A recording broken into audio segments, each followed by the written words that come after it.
After my surgery, my daughter-in-law shouted, "Stop being dramatic and cook, you old hag," in front of the entire family. I silently obeyed. That weekend, when they arrived, they found a note on the door. "I'm glad to have you here. Follow my story until the end and comment the city you're watching from, so I can see how far my story has reached." The pain in my chest wasn't just from the triple bypass surgery anymore. It was from something deeper, something that cut through muscle and bone and pierced straight to my soul. "For God's sake, Deborah, stop being dramatic and cook, you old hag." Sophia's words rang through the dining room, silencing everyone. My hands trembled as I gripped the edge of the table, trying to steady myself. Just 3 weeks after open heart surgery, and here I was, being ordered to prepare dinner like nothing had happened. I looked up, hoping to catch my son's eye, but James was staring intently at his empty plate, his jaw clenched. No defense, no intervention, just silence. "I'm sorry," I whispered, my voice barely audible. "The doctor said I should take it easy. For at least 6 weeks. Sophia rolled her eyes dramatically. "We've all heard enough about your surgery. James works 60 hours a week and I've been handling the kids alone. We came here for a nice dinner, not to hear more complaints." I looked around the table at my grandchildren, Emma and Tyler, ages 10 and 8, their eyes wide with discomfort. My brother Robert and his wife Patricia sat frozen, exchanging uncomfortable glances. This was supposed to be a small celebration of my recovery, but it had turned into another opportunity for Sophia to put me in my place. With effort that sent shooting pain across my chest, I pushed myself up from the chair. "I'll get dinner started," I said, shuffling toward the kitchen. As I passed behind James, I placed my hand lightly on his shoulder. He flinched slightly, but didn't look up. My son, my only child, the little boy who once brought me dandelions and told me I was his best friend, couldn't even meet my eyes. In the kitchen, I moved slowly, gathering ingredients for a simple pasta dish. My hand shook as I filled a pot with water. The surgical scar on my chest burned with every movement. The doctor had been clear. No lifting, no exertion, plenty of rest. But what choice did I have? "Need any help in here?" Robert appeared in the doorway, his face etched with concern. "I'm fine," I lied, the automatic response I'd perfected over years of making myself smaller, less troublesome, less visible. "Debbie, that was completely out of line. You should be resting, not cooking for that." "Please, Robert," I cut him off, glancing nervously toward the dining room. "Let's not make things worse," he sighed, grabbing a cutting board. "You can't keep letting them treat you this way." I focused on chopping garlic, each press of the knife deliberate. "He's my son." "What would you have me do?" "Stand up for yourself, for starters," Robert muttered, but he didn't push further. He knew as well as I did the complicated dance of family dynamics, the fear of losing what little connection I still had with James and my grandchildren. We worked in silence for a few minutes before Sophia appeared in the doorway, arms crossed. "Just a simple dinner, Deborah. No need for Robert to help. I'm sure you've cooked pasta thousands of times." Her smile was sweet, her eyes cold. "James is asking. For you, Robert. Something about the game last night?" Robert hesitated, looking at me. "Go ahead," I said quietly. "I've got this." After he left, Sophia lingered, watching me struggle to lift the pot of water onto the stove. She made no move to help. "You know," she said conversationally, "James was really hoping for your lasagna. The kids have been talking about it all week." My heart sank. Lasagna meant bending to retrieve heavy pans from low cabinets, extended time standing, lifting a substantial dish in and out of the oven. It might as well have been a marathon in my condition. "I don't think I can—" "Of course you can," Sophia interrupted. "Unless you want to disappoint the children. Again." The accusation hung in the air between us. My throat tightened. Disappointing my grandchildren was a recurring theme in Sophia's subtle psychological warfare. Each time I couldn't attend a school, function, or missed a soccer game due to my health issues, she made sure I felt the full weight of my failure. "I'll make the lasagna," I whispered. Sophia smiled triumphantly. "Good. I knew you could push through all this drama." As she turned to leave, I caught my reflection in the window above the sink. When had I become this person? This shadow of myself who couldn't even protect her own healing body from the demands of a cruel daughter-in-law? The pasta water began to boil, bubbling up like the tears I refused to let fall. I thought of the cardiologist's stern warning just days ago. "Your heart has been through a trauma, Deborah. It needs time to heal. You need to prioritize your recovery." But as I bent painfully to retrieve the lasagna pan, I realized that my heart had been through much more than just surgical trauma. Years of subtle cruelty, of diminishment, of watching my son become someone I barely recognized. That was the deeper wound. And for the first time in 7 years, standing alone in that kitchen with pain radiating through my chest, I wondered if this wound could ever heal as long as I remained trapped in this role I'd been assigned. The role of the convenient grandmother, the unpaid cook and cleaner, the woman whose feelings and health were inconveniences to be overcome. Something had to change. And as I layered noodles and sauce with trembling hands, I made a decision that would alter everything. I couldn't sleep that night. The pain medication should have knocked me out, but my mind kept replaying Sophia's words, over and over. "Stop being dramatic and cook, you old hag." I'd been called many things in my 69 years. Stubborn, opinionated, even difficult at times, but never a hag. Never with such casual cruelty in front of people who supposedly loved me. At 3 a.m., I carefully shifted positions in bed, wincing as my healing chest protested. In the quiet darkness, I finally allowed myself to face what I'd been avoiding for years. This wasn't an isolated incident. This was simply the most public example of a pattern that had been established the moment Sophia entered our lives. I remembered the first time I noticed something was off. James had brought Sophia home to meet me about 8 years ago. I'd prepared his favorite meal, pot roast with rosemary potatoes. As I served dinner, Sophia had leaned over to James and whispered, just loud enough for me to hear, "You didn't tell me your mom was such a traditional housewife type." The comment was delivered with a smile, but her eyes had remained cold. James had laughed uncomfortably. "Mom's cooking is worth it. Trust me." I'd brushed it off then. A small thing. But it was just the beginning. After they married, the comments became more frequent, more pointed. When I brought homemade cookies to their new house, "Oh, store-bought would have been fine, Deborah. No need to go to all that trouble at your age." When I offered to babysit, "We have a professional nanny. The children need structure, not grandmotherly indulgence." Each barb delivered with a smile, each one diminishing me a little more. But it wasn't just Sophia. What hurt more was watching James transform from my loving, considerate son into someone who stood by silently as his wife chipped away at his mother's dignity. I thought about the James of before, the boy who'd call me from college just to tell me about his day, who'd defended me fiercely when his father left us for his 20-something secretary. "It's just you and me now, Mom," he'd said then, his arm around my shoulders. "We'll take care of each other."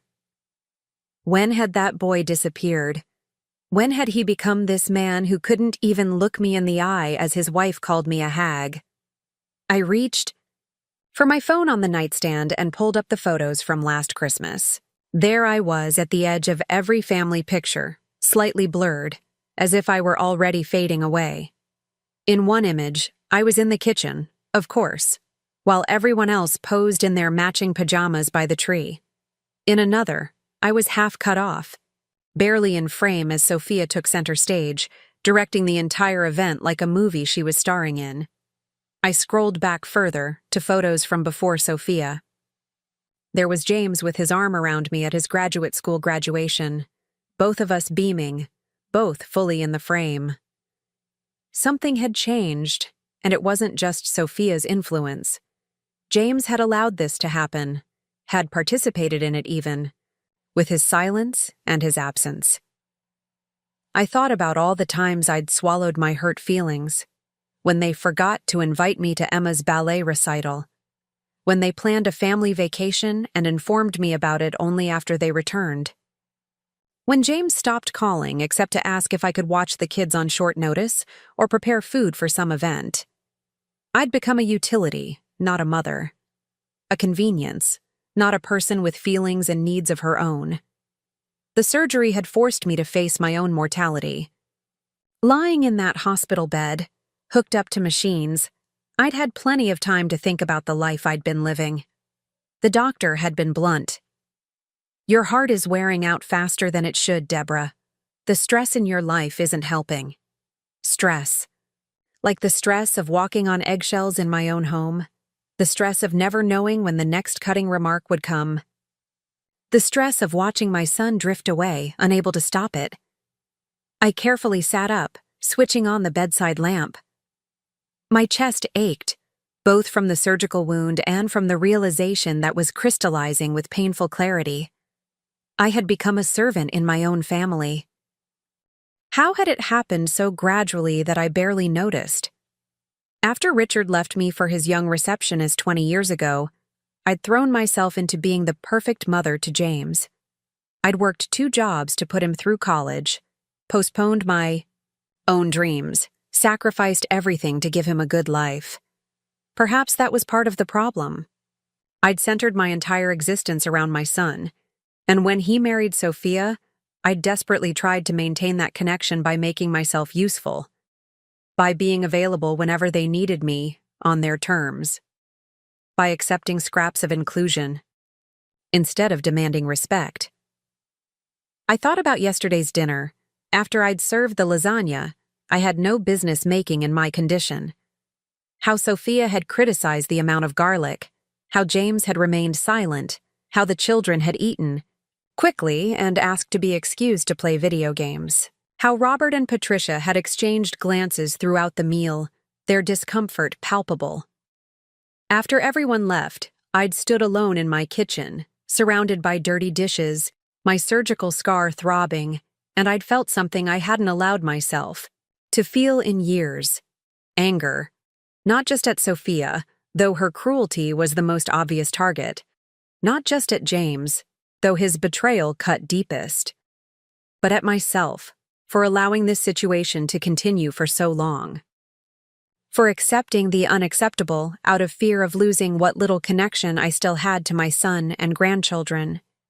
I carefully got out of bed and moved to the window, looking out at the quiet pre-dawn neighborhood. In the house across the street, my neighbor Louise lived alone after her husband died 3 years ago. Everyone had worried about her, but lately she seemed to be thriving. She'd joined a book club, taken up watercolor painting, even started dating a gentleman from her church. Louise had rebuilt her life on her own terms. Maybe it was time I did the same. I turned from the window, my decision forming with surprising clarity. I was done being an afterthought, a convenience. Done sacrificing my health and dignity for people who couldn't even see me as a human being worthy of basic respect. The realization should have terrified me. Instead, it filled me with a sense of calm purpose I hadn't felt in years. Tomorrow, I would call my doctor and be honest about my recovery, and then I would start making plans. Not for revenge or confrontation, I was too tired for that, but for something much more powerful. Reclaiming my own life. My gaze fell on the family photo on my dresser. James, Sophia, and the kids at the lake last summer. I wasn't in it. I'd taken the picture. It was time to step back into frame, on my own terms. The waiting room at Dr. Morgan's office was quieter than usual that Tuesday morning. I sat with my hands folded in my lap, trying to ignore the persistent ache in my chest. Not just the physical pain from my surgery, but the deeper ache that had taken up residence since that family dinner 3 days ago. Deborah Winters? The nurse appeared at the doorway, clipboard in hand, her smile warm. "Dr. Morgan will see you now." I followed her down the hallway, my steps measured and slow. The nurse, Patty, according to her name tag, noticed my careful movements. "Still having pain with walking?" she asked, slowing her pace to match mine. "A little," I admitted. "More than I expected, this many weeks out." Dr. Morgan was reviewing my chart when I entered the examination room. He looked up, his brow furrowing, slightly as he observed me easing myself onto the examination table. "How are we feeling today, Deborah?" he asked, setting the chart aside. For a moment, I almost gave my standard answer. "I'm fine." The words I'd been trained to say no matter. What was happening? The words that had allowed everyone around me to ignore my needs for years. But something stopped me. "Not great, actually," I said quietly. "The pain is worse than it was last week." Dr. Morgan's eyebrows shot up. In the 15 years he'd been my cardiologist, I'd never complained. Not when I was diagnosed with heart failure, not during the endless tests, not even when I woke up from open heart surgery. "Tell me about the pain," he said, pulling his stethoscope from around his neck. As he conducted his examination, I described the sharp, stabbing sensation that came with certain movements, the persistent ache behind my sternum, the fatigue that seemed to be getting worse, not better. "Have you been following the recovery protocol?" he asked, frowning as he listened to my heart. "No lifting, no exertion, rest periods throughout the day?" I hesitated. "I've been trying." He pulled back, fixing me with a stern look. "Deborah, trying isn't good enough at this stage. Your heart has been through a major trauma. It needs time to heal properly." "I know, but—" "No buts. I need you to be completely honest with me about what's been happening." Something in his direct gaze broke through the wall I'd carefully constructed. Before I could stop myself, the truth came tumbling out. About the family dinner.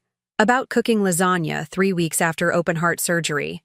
About the years of being treated like a servant rather than a mother and grandmother. Dr. Morgan listened, without interrupting, his expression growing increasingly concerned. When I finally fell silent, he sighed and sat down on the stool across from me. "Deborah, I'm going to be very blunt with you," he said. "What you're describing isn't just inconsiderate behavior from your family. It's actively dangerous to your recovery. I know, but they need— No." His voice was firm. "What you need right now is to heal. Your arterial grafts are still establishing blood flow. Your sternum is still knitting together. This isn't about being selfish or putting yourself first. It's about survival." The word hung in the air between us. Survival. Such a basic thing, yet somehow I'd been made to feel guilty for even considering it. "What would you tell a friend in your situation?" Dr. Morgan asked gently. I thought about it. I'd tell her to take care of herself, that she deserves better treatment. Exactly. So why is it different when it's you? I had no answer for that. Dr. Morgan wrote something on my chart. "I'm prescribing complete rest for the next 2 weeks. No cooking, no cleaning, no childcare. Nothing more strenuous than a short walk around the block, and even that needs to be approached carefully." He looked up at me. "Can you commit to that?" Thought about Sophia's inevitable calls asking for babysitting, about James's expectation that Sunday dinner would continue as always.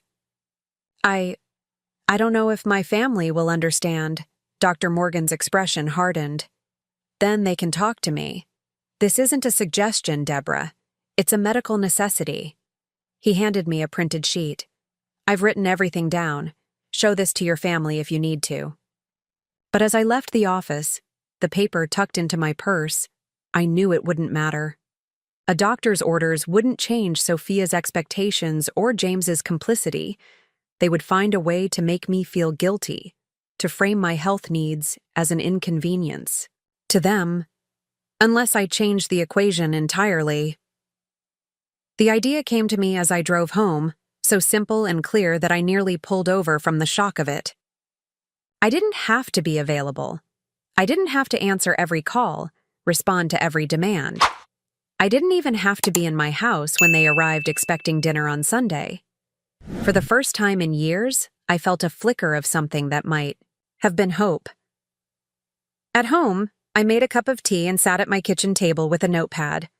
If I was going to do this, truly prioritize my health and recovery, I needed a plan. First, I needed somewhere to go. A hotel would be expensive, and I was on a fixed income. My brother Robert would take me in without question, but his apartment was small, and Sophia knew where he lived. Then I remembered Louise across the street and her sister's empty beach cottage. Louise had mentioned that her sister only used it in the summer and had been considering short-term rentals during the off-season. One phone call later, I had a place to stay for 2 weeks at a fraction of what a hotel would cost. Next, practical considerations. I wouldn't just disappear. That would be cruel and might result in unnecessary worry or even a police report. No, I would leave clear instructions. Prepared meals in the freezer with detailed heating instructions. A note explaining my absence. My cell phone on and with me, though I might be selective about which calls I answered. I looked down at my list, surprised at how methodical it was. How calm. This wasn't an emotional reaction. It was a carefully considered act of self-preservation. I spent the rest of the day preparing. I cooked simple meals that could be easily reheated and labeled each container with instructions even. James couldn't misinterpret. I packed a small suitcase with essentials, nothing that would be immediately noticed missing from my home. I wrote and rewrote the note I would leave on the door, trying to strike the right balance. Firm but not angry, clear but not confrontational. By evening, I was exhausted but satisfied. I had a plan. For once, I was putting my needs first. Not out of selfishness, but because no one else was going to do it for me.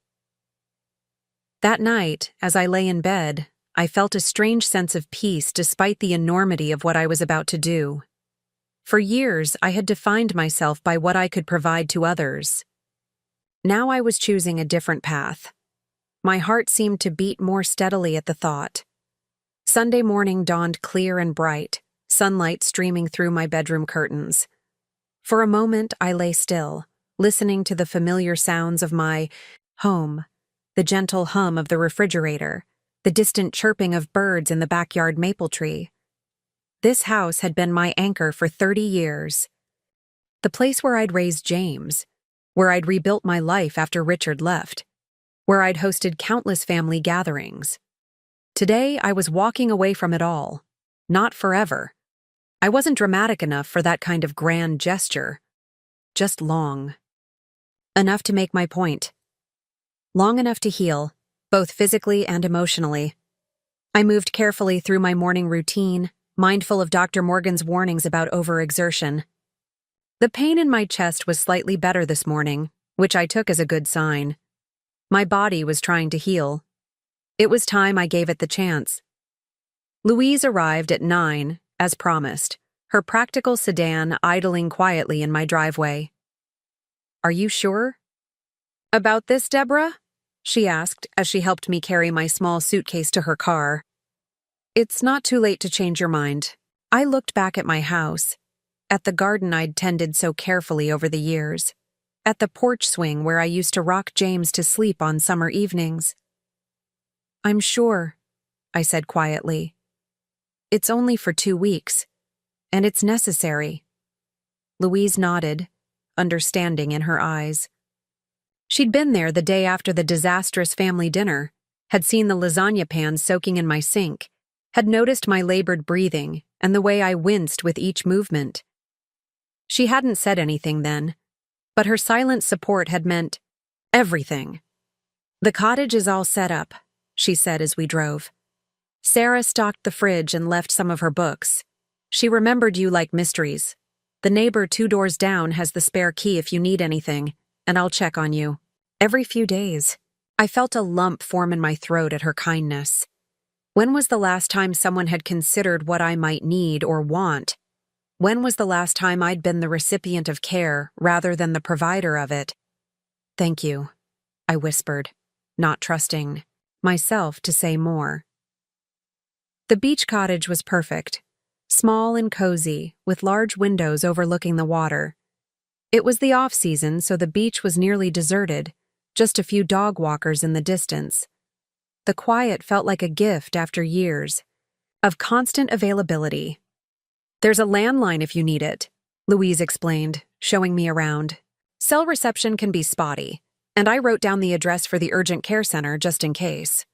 I'll be fine, I assured her, though we both knew that wasn't a given, considering my recent surgery. After Louise left, I stood on the small deck, breathing in the salt air. I felt simultaneously lighter and heavier. Lighter from the relief of stepping away.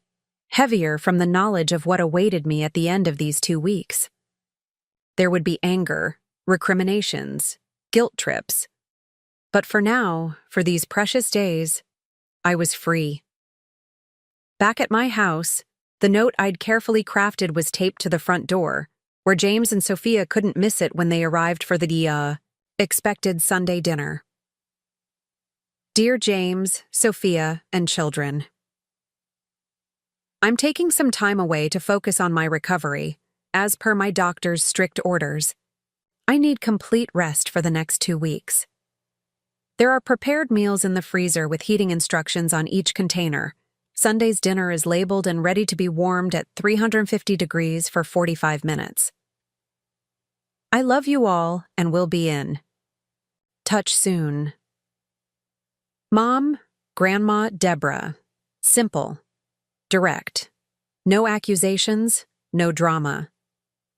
I imagined them arriving, the children running ahead as usual, Sophia carrying whatever trendy dessert she'd picked up from the bakery near their house, James bringing up the rear with his perpetual distracted expression. I pictured their confusion upon finding the note, Sophia's irritation, James's furrowed brow.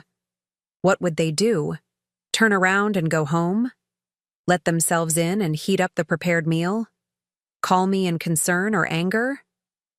I didn't have to wait long to find out. At precisely 5:15 p.m., my phone began to ring. Sophia's name flashed on the screen.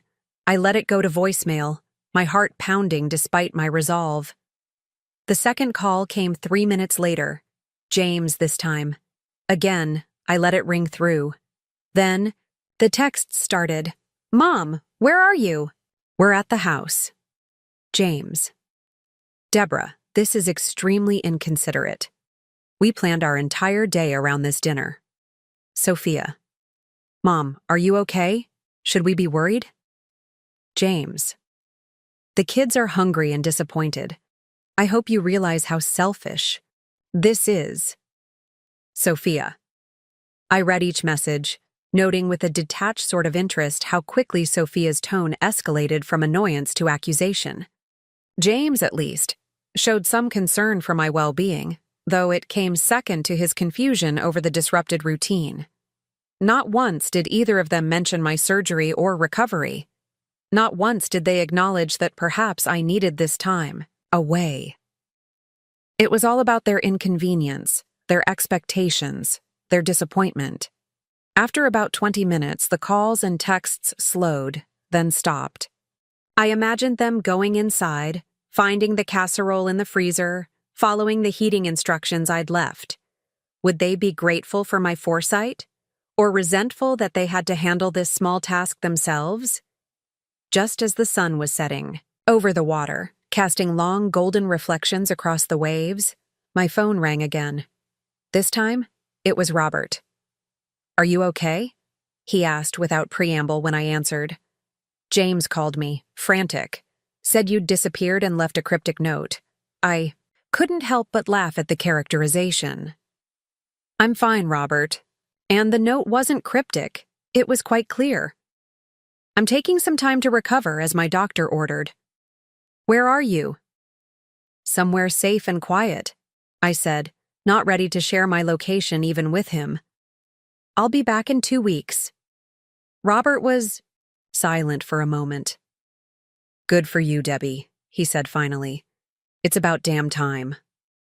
You're not worried? About you? No. You're the most capable person I know. I'm more worried about James and those kids being able to fend for themselves without their personal chef and housekeeper. His bluntness made me wince, but he wasn't wrong. They'll manage. There's enough food in the freezer to feed an army. Of course you took care of that, Robert said, a smile in his voice. Heaven forbid they have to cook for themselves.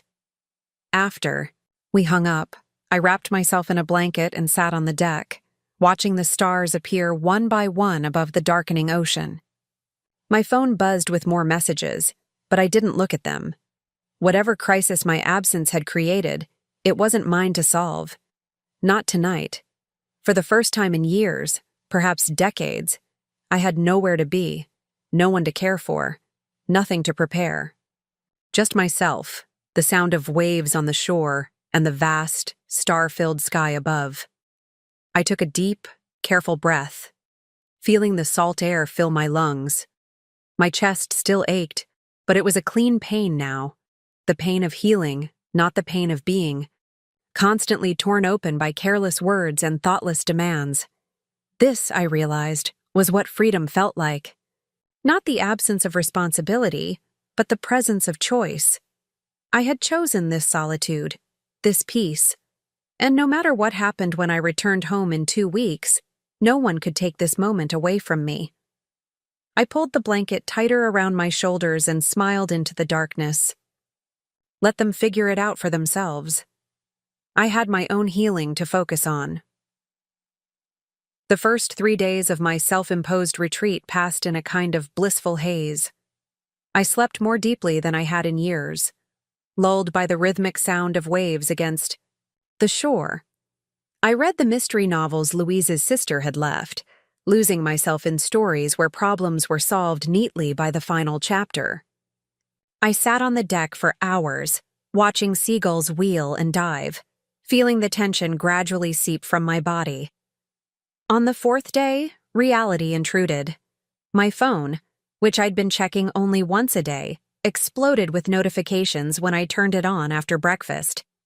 17 missed calls, 23 text messages, 5 voicemails. Most were from James and Sophia, their tone evolving from irritation to anger, to a kind of desperate bewilderment. The latest, sent just an hour ago, made my hands tremble slightly as I read it. Mom, this has gone on long enough. We're genuinely worried about you. If you don't respond today, I'm filing a missing person report. James, I stared at the screen, a complex mixture of emotions washing over me. Part of me was touched that he was worried. Another part was indignant. I'd clearly stated in my note that I was taking time to recover. I wasn't missing. I was deliberately absent. But the largest part of me was simply tired. Tired of being the only one who considered others' feelings. Tired of being taken for granted. Tired of the constant one-sided giving. With a sigh, I typed out a response. James, I am fine. As I said in my note, I'm taking 2 weeks to rest and recover, as per doctor's orders. I will be home on Sunday the 22nd. There is no need for concern or for a missing person report, Mom. I hesitated, then added, P.S. How was the casserole? His response came almost immediately. Where are you? We've been worried sick. This isn't like you. I smiled wryly at that. What did he mean by, this isn't like you? That standing up for myself wasn't like me? That prioritizing my health wasn't like me? He was right, of course. It wasn't like the me I'd been for the past decade. But perhaps it was like the me I used to be, before I'd allowed myself to be diminished. I'm somewhere, safe, focusing on my recovery. I'll be home in 10 days. Please respect my need for this time. Mom. I set the phone down, knowing it would ring again soon.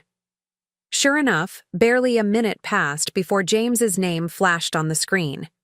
This time, I answered, Mom. Where are you? His voice was a mixture of relief and lingering panic. I told you, James. I'm somewhere safe, recovering. But why did you just leave like that? Why didn't you tell us you were going? I took a deep breath, mindful of the tightness in my chest. I did tell you. I left a very clear note. A note. He sounded indignant now. You've never done anything like this before. Sophia was beside herself. The kids were confused. We thought something terrible had happened to you, despite the note explicitly stating I was taking time to recover. I kept my voice calm, though my pulse had quickened. Well, yes, but it's not like you to just disappear. It's not like me to have triple bypass surgery either, James. Yet here we are. A lengthy silence followed. When James spoke again, his voice had lost some of its edge. Are you okay? Really? I'm getting better, I said honestly. The rest is helping. My chest doesn't hurt as much. That's good. He sounded genuinely relieved, which softened something in me. But Mom, we need you. Sunday dinners are tradition. And Sophia has that charity event next weekend. We were counting on you to watch the kids. And just like that, the softness hardened again. Not, we miss you, or we're sorry for how we treated you. Just, we need you for the practical functions I provided. I won't be back until the 22nd, James. You'll need to make other arrangements. But Mom, no, James. I surprised myself with the firmness in my voice. I've given you clear boundaries. I expect you to respect them. Another silence, this one tense with his unspoken surprise. I had never spoken to him this way before. Fine, he said finally, his tone clipped. Call if you need anything. The irony of his offer wasn't lost on me. When had he last asked if I needed anything? Goodbye, James. Give my love to the children. I ended the call before he could respond, my hands shaking slightly. Standing up to my son shouldn't have been an act of courage, but it was. For years, I'd been so afraid of losing what little connection we had that I'd accepted scraps of attention, of affection. I'd allowed myself to be used rather than risk being discarded. No more. The next call came from Sophia, less than an hour later. I let it go to voicemail, not yet ready for her particular brand of manipulation. Her message was exactly what I expected, a masterful blend of guilt, accusation, and thinly veiled threats. Deborah, I don't know what kind of game you're playing, but it's extremely selfish. James is worried sick. The children keep asking for you. And I had to cancel my hair appointment to stay home with them because you weren't there to babysit. Call us back immediately. I deleted the message without responding. Robert called that evening, his tone considerably warmer than the others. So, James finally reached you, he said when I answered. He called me in a state earlier. Said you refused to come home. I'm taking the full 2 weeks my doctor prescribed, I confirmed. Good for you. How are they handling it? I sighed, settling into the comfortable chair by the window. About as well as you'd expect. James is confused. Sophia is furious. They can't seem to grasp that I might have needs of my own. Robert chuckled. You've trained them too well, Debbie. Always available, always accommodating. This is probably the first time you've ever said no to them. His words stung with their accuracy. I didn't realize how one-sided things had become, I admitted. Or maybe I did, but I didn't want to face it. And now? I gazed out at the darkening sky, at the first stars appearing above the water. Now I know I can't go back to the way things were. I won't. That's my sister, Robert said, approval clear in his voice. What will you do when you go home? It was the question I'd been avoiding, the reality waiting at the end of my temporary escape. I'm not sure yet, but I know things will be different. Over the next few days, the calls and messages continued. James's tone gradually shifted from confusion to resignation. Sophia's remained sharp with accusation. My granddaughter Emma sent a sweet text asking if I was okay and when I would be back, which brought tears to my eyes. I responded to her immediately, assuring her I was fine and would see her soon. The most surprising message came a week after my departure, from James's colleague Michael, whom I'd met at various company functions over the years. "Deborah, I hope. You don't mind me reaching out. James mentioned you were away recovering. The office took up a collection for a fruit basket, but realized we don't have your current address. Could you let me know where to send it? We're all thinking of you." Michael, I stared at the message, a lump forming in my throat. My son's co-workers, people who barely knew me, had shown more consideration for my recovery than my own family. Something fundamental had shifted during my time away, and it wasn't just my perspective. The world had continued turning without me, at the center of my family's needs. They had managed, perhaps not smoothly, perhaps not happily, but they had managed. And I had discovered that I could exist for myself, not merely as an extension of their requirements. When I finally responded to Michael, it was with my home address and a note that the basket could be delivered there on the 22nd, when I returned. I was done hiding, done running. I was ready to face whatever came next. 6 months can change everything or nothing at all. In my case, it was somewhere in between. I returned home on the exact date I'd promised, Sunday the 22nd. The house was quiet, undisturbed. No one waiting, no one watching for my arrival. I hadn't told them exactly when I'd be back, just the day. The fruit basket from James's colleagues sat on the front porch, a cheerful note attached wishing me a speedy recovery. I brought it inside, touched by the gesture from relative strangers. As I moved through the rooms, I was struck by how unchanged everything was. The same furniture, the same photographs, the same view from the kitchen window. Yet I was different. 2 weeks of solitude and reflection had shifted something fundamental within me. When my phone rang at 4:30 p.m., I wasn't surprised to see James's number.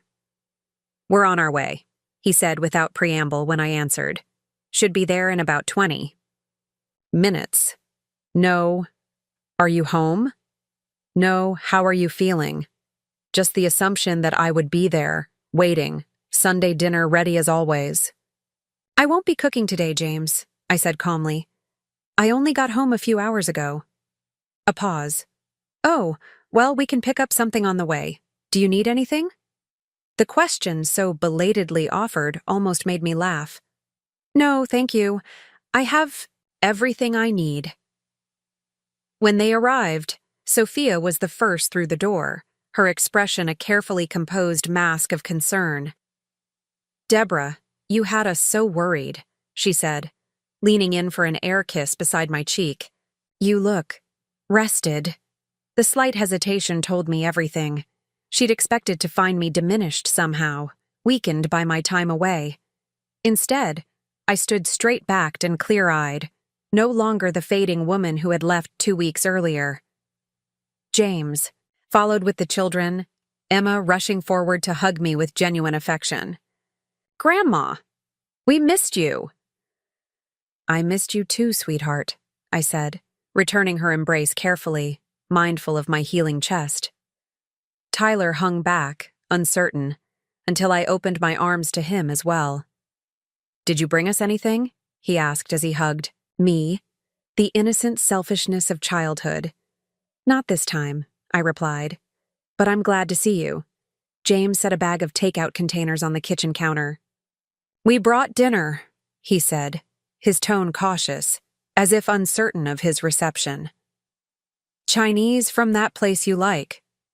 "Thank you." I smiled, genuinely appreciative of the gesture, small as it was. "Let's eat in the dining room." As we settled around the table, I could feel their eyes on me, assessing, wondering. What had changed? What would be different now? "So," Sophia began, her tone falsely bright. "Are you fully recovered now? Back to normal?" I took a sip of water, considering my response. My recovery is progressing well, but it's a long process. The cardiologist says it will be 6 months to a year before I'm completely healed. A year? Sophia's dismay was palpable. But you'll be able to watch the children next weekend, won't you? I have that charity luncheon, and the sitter canceled. James shot her a warning look, but it was too late. The request, or rather the assumption, had been made. I'm afraid not, I said, my voice gentle but firm. My doctor has restricted my activities. No childcare until I'm further along in my recovery. Sophia's mouth tightened. But no exceptions, I cut in, still smiling. Doctor's orders. A tense silence fell, broken only by the children's oblivious chatter about school and friends. I ate my food calmly, no longer anxious about the disapproval radiating from my daughter-in-law. We missed your cooking, Mom, James said finally, an olive branch extended in the midst of the tension. The freezer meals were good, but not the same. I nodded, acknowledging the compliment without rushing to fill the silence that followed. Once I would have immediately offered to cook their favorites next weekend, to come over and prepare meals for their freezer, to do anything to smooth over the awkwardness. Not anymore. How was the beach? Emma asked, surprising me with her perception. Daddy said you were staying near the ocean. It was beautiful, I told her. Peaceful. I watched the sunrise every morning. Can we go sometime? Tyler piped up, momentarily looking up from his sweet and sour chicken. I'd like that, I said, smiling at him. Maybe when the weather gets warmer. Sophia's expression darkened, but she said nothing. She didn't need to. I could read her thoughts clearly. Plans were being made without her approval, connections forming that bypassed her careful control. After dinner, as James helped the children clear the table, a task they had never done before in my home, he asked the question I'd been waiting for. So what now, Mom? Are you back for good? I met his gaze steadily. I never left for good, James. I just took the time I needed to heal. I paused, choosing my words carefully. But things will be different going forward. He frowned slightly. Different how? I'll no longer be available for last-minute babysitting or regular childcare duties. Sunday dinners will happen once a month. Not weekly, and I won't always be the one cooking. I kept my tone matter-of-fact, not apologetic. I'm going to focus on my recovery and on building a life that doesn't revolve entirely around being of service to others. James looked stunned, as if I'd announced I was moving to another country. But Mom, we rely on you. I know you do. Too much, as it turns out. It's not healthy for any of us. Sophia had appeared in the doorway, listening with narrowed eyes. This is about that ridiculous comment I made, isn't it? About the cooking? I was stressed, Deborah. You're taking it too personally. I shook my head. This isn't about any one incident, Sophia. It's about patterns that have developed over years. Patterns I've allowed and participated in. I'm simply changing my part in them. So you're abandoning your family, she said flatly. No, I replied, my voice steady. I'm taking care of myself so that I can be present for my family in sustainable ways. There's a difference. The evening ended awkwardly, with promises to talk more later. As they left, James lingered behind, something uncertain in his expression. Mom? He started, then stopped. I'm glad you're okay. It wasn't an apology, but it was something. A recognition, however small, that my well-being mattered. Thank you, James, I said softly. I am too. In the months that followed, the new boundaries I'd established were tested repeatedly. Sophia's emergencies that required my immediate assistance.